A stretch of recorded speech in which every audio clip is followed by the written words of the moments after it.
Hello everyone, welcome back to market muffin channel. நான் உங்கள் ரோஹித். போன வாரம் வந்து நிறைய வீடியோவில் சொல்லியிருப்பேன். உங்களுக்கு தேவையான கம்பெனிஸ், அதாவது உங்களுக்கு எதனா அனாலிசிஸ் பண்ணி பேசணும் அப்படின்னா அதை கமெண்ட் பண்ணுங்கள். நான் அதை நெக்ஸ்ட் வாரத்தில் கவர் பண்ணிக்கிறேன் அப்படின்ட்டு. ஸோ அந்த லிஸ்ட்டில் நான் சொல்லியிருந்த ஒரு 3 கம்பெனி வந்து கமெண்ட் செக்ஷனில் வந்து கம்பெனிஸ் எடுக்கிறேன். ஒரே ஒரு கம்பெனி மட்டும் நான் எடுக்கிறேன் அப்படின்னு சொல்லியிருந்தேன். ஒரு 2 கம்பெனியை நான் ஸ்கிப் பண்ணதுக்கு ரீசனும் நான் அந்த வீடியோவில் சொல்லியிருப்பேன்.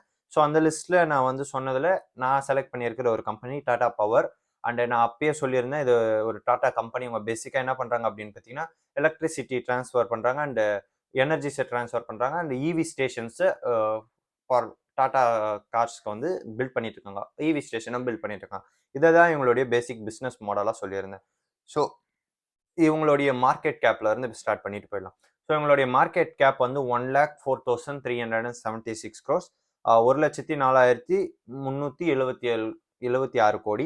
அண்ட் ஸ்டாக் பிஇ வந்து 30. நான் எப்பவுமே சொல்றது, ₹1 earn பண்றதுக்கு நம்ம எவ்வளவு கொடுக்குறோம் அப்படின்றத stock PE. So price to earnings. இது வந்து முடிஞ்ச அளவுக்கு எவ்வளவு கம்மியா கொடுக்குறோமோ அவ்வளவு நல்ல ப்ராஃபிட்ஸ் நம்மளுக்கு கிடைக்கும். இது 30 இருக்கு. முடிஞ்ச அளவுக்கு ஒரு 20, ஒரு 19 ரேஞ்ச்ல வரும்போது வாங்கினா கொஞ்சம் பயங்கர ப்ராஃபிட் நம்ம பார்க்கலாம். And ROC, return on capital employed, எவ்வளோ கேபிட்டல் இருக்கோ அதுல இருந்து இந்த கம்பெனி எவ்வளோ ஏர்ன் பண்றது அப்படின்றது தான். ஒரு 11% ஏர்ன் பண்றாங்க ROC. And return on assets வந்து 3%. And EBITDA, earnings before tax and amortisation வந்து 10. இது எவ்வளோ அதிகமாக இருக்கோ அவ்வளோ பெட்டராக இருக்கும்னு நான் சொல்லியிருந்தேன். அண்ட் தென் கரண்ட் ப்ரைஸ் வந்து 327, புக் வேல்யூ வந்து 94, ப்ரைஸ் டு புக் வந்து 3.46ல இருக்கு.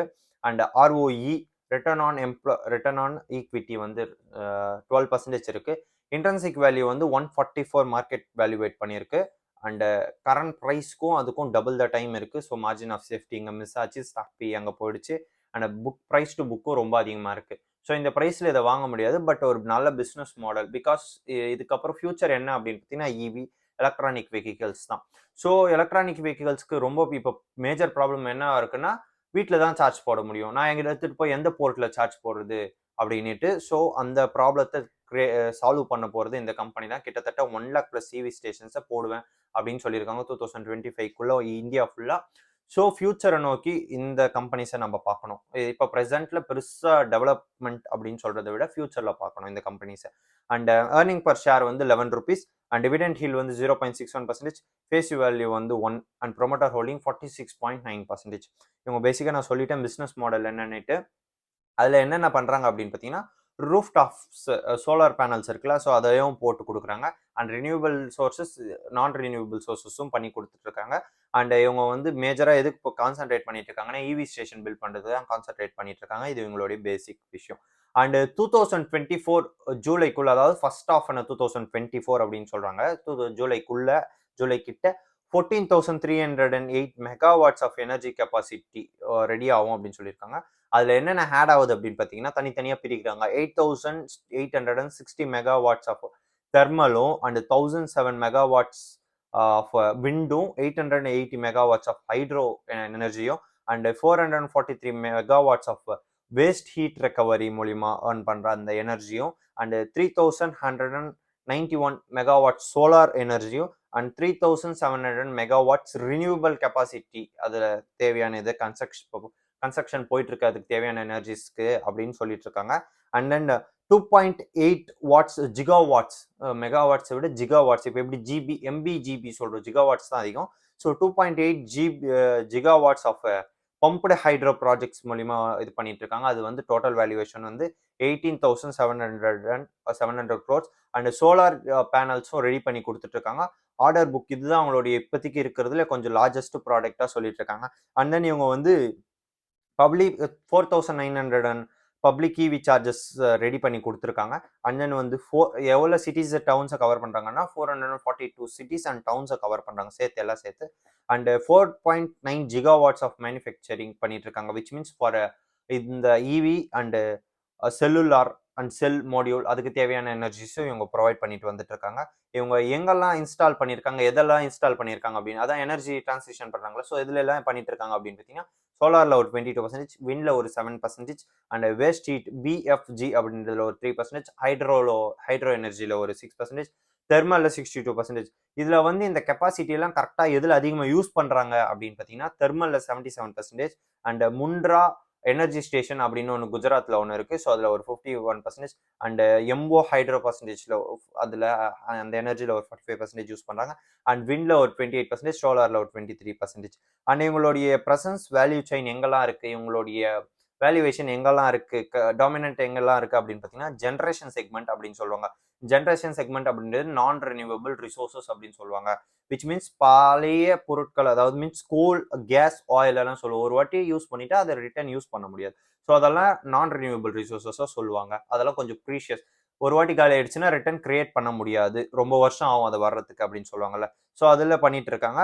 அண்ட் தென் ரினியூவபிள் செக்மெண்ட்லையும் பண்ணிட்டு இருக்காங்க. நான் ரினியூவபிள் என்னென்ன பண்ணிட்டு இருக்காங்க அப்படின்னு கேட்டிங்கன்னா கோல், கேஸ், ஆயில் அண்ட் பிளான்ஸ் அதையும் தனியாக ஓன் பண்ணி அதை ஆப்ரேட் பண்ணுறதுக்கு தேவையான பொருட்கள் அண்ட் அதை வெளியே எடுக்கிறதுக்கு சேல் பண்ணுறதுக்கு தேவையான இதுவும் வச்சுட்டு இருக்காங்க அப்படின்னு வச்சுட்டு இருக்காங்க இவங்க. அண்ட் ரினியூவபிள் செக்மெண்ட்ல என்னென்ன அப்படின்னு பார்த்தீங்கன்னா விண்ட், சோலார் அந்த மாதிரி. விச் மீன்ஸ் விண்ட் அப்படின்றது காற்று எப்பவுமே அடிச்சிட்டு இருக்கும். ஸோ அது மூலியமா எவ்வளோ வேணா எடுத்துக்கலாம். சோலார் அப்படின்றது வெயில், இந்த சூரியன் இருக்கிற வரை இருக்கும். ஸோ அது ரினியூவபிள் செக்மெண்ட், எப்போ வேணா வந்துட்டே இருக்கும். ஸோ அதுலயும் இவங்க இருக்காங்க. அண்ட் டிரான்சிஷன் அண்ட் டிஸ்ட்ரிபியூஷன்ல இருக்காங்க. அதான் சொல்லியிருந்தேன், electricity transition and hydro power தண்ணி மூலியமா நீங்க கரண்ட் எடுக்கலாம். சோலார் மூலியமாவும் கரண்ட் சப்ளை நம்ம எடுத்துக்கலாம். ஸோ இதெல்லாம் டிரான்சிஷன், அதை வந்து டிஸ்ட்ரிபியூட் பண்ணுவாங்க பல கம்பெனிஸ்க்கு. ஸோ அதில் டிரான்சிஷன் டிஸ்ட்ரிபியூஷன் அப்படின்னு சொல்லுவாங்க. ஸோ இதில் வந்து சேல்ஸ் ஆஃப் பவர் அப்படின்றது இவங்ககிட்ட ரொம்ப அதிகமாக இருக்கு. ரொம்ப ரொம்ப அதிகமாக சேல் பண்ணுறவங்க இவங்க தான். இந்த மாதிரி நான் ரினியூவபிள் எனர்ஜியை வச்சு சேல் பண்ணுறது யார் அப்படின்னு கேட்டிங்கன்னா இவங்க தான். அண்ட் இவங்க கிட்ட பல கஸ்டமர் பேசஸ் இருக்கு. 3 to 12 மில்லியன் கிட்ட கஸ்டமர் பேஸ் இருக்கு அப்படின்னு சொல்றாங்க. எப்படின்னா ஃபர்ஸ்ட் 3 மில்லியன் வச்சுட்டு இருந்தாங்க, அப்புறம் 12 மில்லியன் கஸ்டமர் பேஸ் எப்படி வந்துச்சுன்னு அப்படின்னு கேட்டிங்கன்னா ஒடிசால ஒரு டிஸ்ட்ரிபியூஷன் பிஸ்னஸ் அக்வயர் பண்ணாங்க. கிட்டத்தட்ட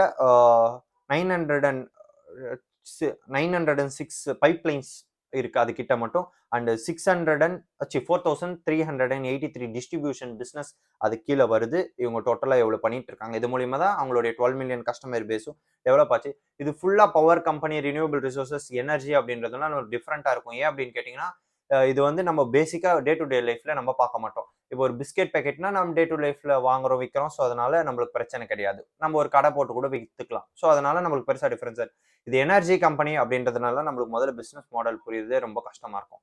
ஸோ அதை புரிஞ்சுக்கிட்டு உங்களால இந்த கம்பெனியை வாங்க முடியும்னா வாங்கலாம். ஸோ பட் இந்த பிரைஸ்ல வாங்க முடியாது. அதை நான் சொல்றேன். நான் வாங்க மாட்டேன் இந்த பிரைஸ்ல. அதை நான் இப்பயே சொல்லிடுறேன். அண்ணன் இவங்களுடைய அதர்ஸ்ல என்ன பண்றாங்க அப்படின்னு பாத்தீங்கன்னா ப்ராஜெக்ட் மேனுஃபேக்சரிங் பண்றாங்க, சோலார் ப்ராஜெக்ட்ஸ் பண்றாங்க, எலக்ட்ரிக் வெஹிக்கல் சார்ஜிங் ஸ்டேஷன் பண்ணிட்டு இருக்காங்க. பட் என்னை பொறுத்தவரை இந்த கம்பெனியில் நான் மேஜரா பார்த்துட்டு இந்த அதர்ஸ்ல சொல்லியிருக்கிற project manufacturing for electric vehicles, அங்கங்க இவி ஸ்டேஷன் டெவலப் பண்ணிட்டு இருக்காங்களா. ஸோ அண்ணன் ஆயில் டேங்க்ஸை ரெடி பண்ணி கொடுக்குறாங்க. அண்ட் அந்த தேவையான ப்ராப்பர்ட்டிஸ் எல்லாம் இவங்க டெவலப் பண்ணி கொடுக்குறாங்க. இவங்களுடைய இது பேசிக்கான ஒரு விஷயம். And Tata power Z charge அப்படின்னு ஒன்று பண்ணிட்டு இருக்காங்க. அதில் தான் oil facility and charging facility பண்ணிட்டு இருக்காங்க. இந்த செக்மெண்ட்ல வந்து ஒரு 55% of charge 55% of shares hold பண்றாங்க. அதாவது which means market share.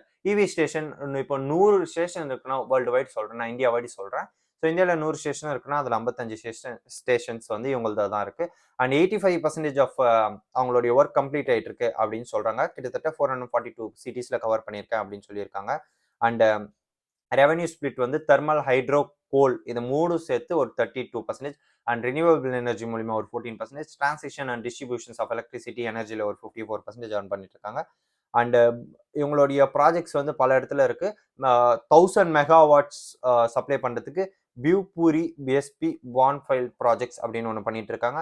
And கிட்டத்தட்ட 4700 crores ஆஃப் ஒர்த் ஆன் அந்த ப்ராஜெக்ட். அண்ட் 2024 கம்ப்ளீட் ஆயிருக்கும் அப்படின்னு சொல்றாங்க. அதாவது அப்போ ஸ்டார்ட் பண்ணி 2024 அந்த டைமிங்ல ஸ்டார்ட் பண்ணி 2027 எண்ட் ஆகும் அப்படின்னு சொல்லியிருக்காங்க. அண்ட் 1800 மெகாவாட்ஸ் அந்த ப்ராஜெக்ட் வந்து ஷிர்வாட்டா பிஎஸ்பி அப்படின்றதுல கிட்டத்தட்ட அதோடைய வேல்யூவேஷன் வந்து 7850 crores வேல்யூவேஷன் ஆயிருக்கு. அண்ட் அது வந்து 2028 முடியும் அப்படின்னு சொல்றாங்க. எப்போ ஸ்டார்ட் ஆகும் அப்படின்னு கேட்டீங்கன்னா 2024 ஸ்டார்ட் ஆகும் அப்படின்னு சொல்லியிருக்காங்க.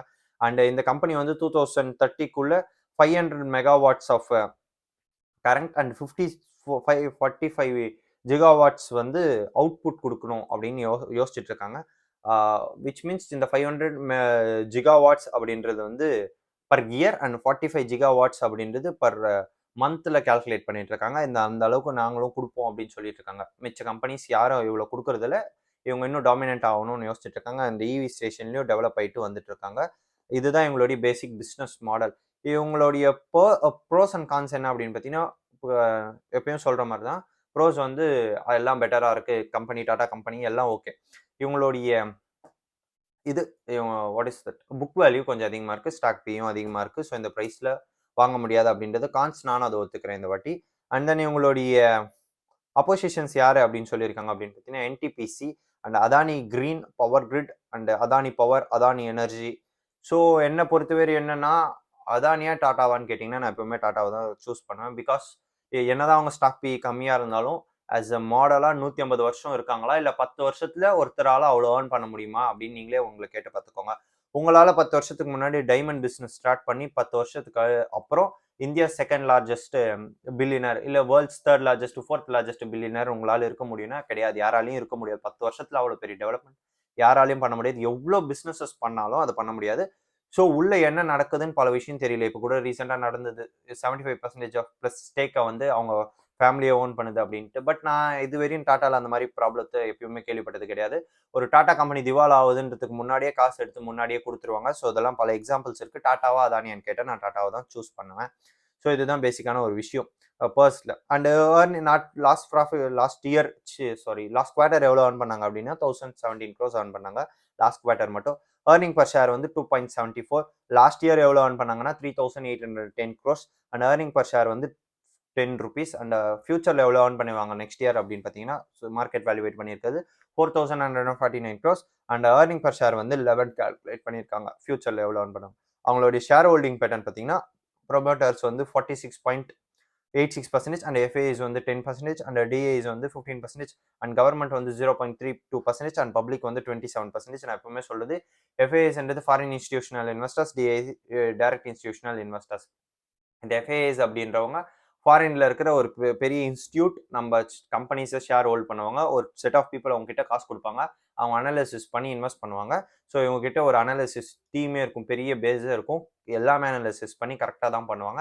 And DAS direct institutional investors. நம்ம ஊரில் இருக்கிற இன்சூரன்ஸ் கம்பெனிஸ், பேங்க்ஸ் அண்ட் பெரிய பெரிய இன்ஸ்டிடியூஷன் இன்வெஸ்ட் பண்ணுறதை டைரக்ட் இன்ஸ்டிடியூஷனல் இன்வெஸ்டர்ஸ் அப்படின்னு சொல்லுவாங்க. கவர்மெண்ட் அப்படின்றது நம்மளுக்கு தெரியும், கவர்மெண்ட் ஸ்டேக் ஹோல்ட் பண்ணியிருக்கோம். அண்ட் பப்ளிக் வந்து நம்ம மாதிரி ஆட்கள். கவர்மெண்ட் அப்படின்னா ஒன்று கவர்மெண்ட் நிறைய ஸ்டேக்கெல்லாம் ஹோல்ட் பண்ண முடியாது. 0.32% தான், 1% விட கீழே. அண்ட் இவங்களால பெருசாக இன்ஃப்ளூயன்ஸ் ஆகாது அந்த கம்பெனி. ஸோ இந்த வீடியோ பிடிச்சிருக்கோம் நம்புறேன். ஸோ பிடிச்சிருந்தா லைக் பண்ணிக்கோங்க, ஷேர் பண்ணிக்கோங்க, சப்ஸ்கிரைப் பண்ணிக்கோங்க. நான் எல்லா டீட்டெயில்ஸும் கவர் பண்ணியிருப்பேன். ஏதாச்சும் ஒரு கம்பெனி பற்றி பேசணும்னா கமெண்ட் பண்ணுங்க. அதை நான் அடுத்த வாரம் வர வீடியோவில் ஆட் பண்ணிக்கிறேன். So thank you.